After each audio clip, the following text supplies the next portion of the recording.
Ngayong panahon ng 2025, marami ang mga tao, lalo na ang senior citizens, na iba't iba ang karamdaman.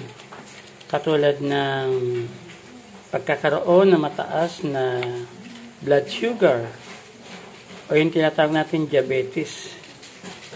Ayon po sa mga eksperto, ito pong nakikita ninyo ay dahon ng avocado. Ayan po, avocado.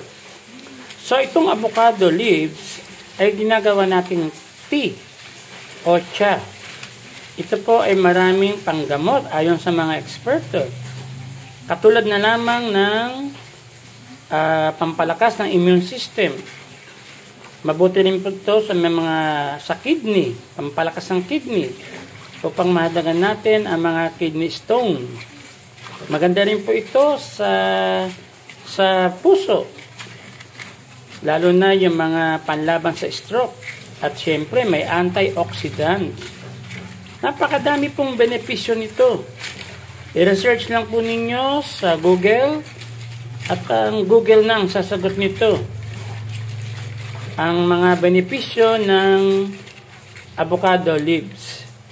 So, ang tawag po natin dito, pag naluto, ay avocado leaves tea. Ganyan karami lang po. Siguro, more or less, nasa 20 ito na dahon. Sa mga 2 hanggang 3 litro na tubig. Pwede na ho. Ilagay nyo sa pakuluan. Pakuluan nyo po ng 10 minuto. Pero, pag kumukulo na ho siya, hinaan nyo ang apoy. Tapos, 10 minutes ho siya pakukuluan. At hayaan nyo siya nakababad ng ilang oras ho doon sa pakuluan. Sa palayok, pwede. Mas maganda nga ho kung palayok o stainless ang gagamitin natin. At pag mapulang-mapula na ang kanyang tea o yung sabaw ng avocado leaves tea, ay iinit nyo uli. Pakuluan nyo uli ng isang beses pa, tapos saka ilagay nyo sa thermos para hindi lumamig. At yun po ay pwede na inumin, ready to serve na. Magastos po magkasakit.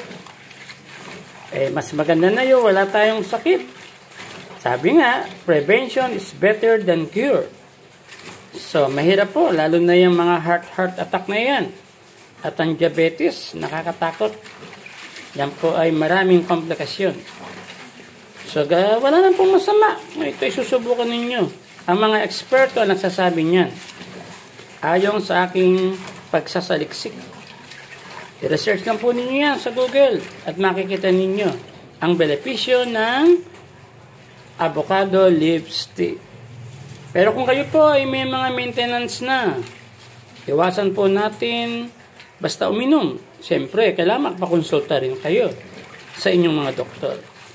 Kasi maaaring mabuti sa akin, hindi naman mabuti sa iba. Dahil kayo ay meron ng maintenance. Kaya nga sabi ko, prevention is better than cure. Salamat po and good day.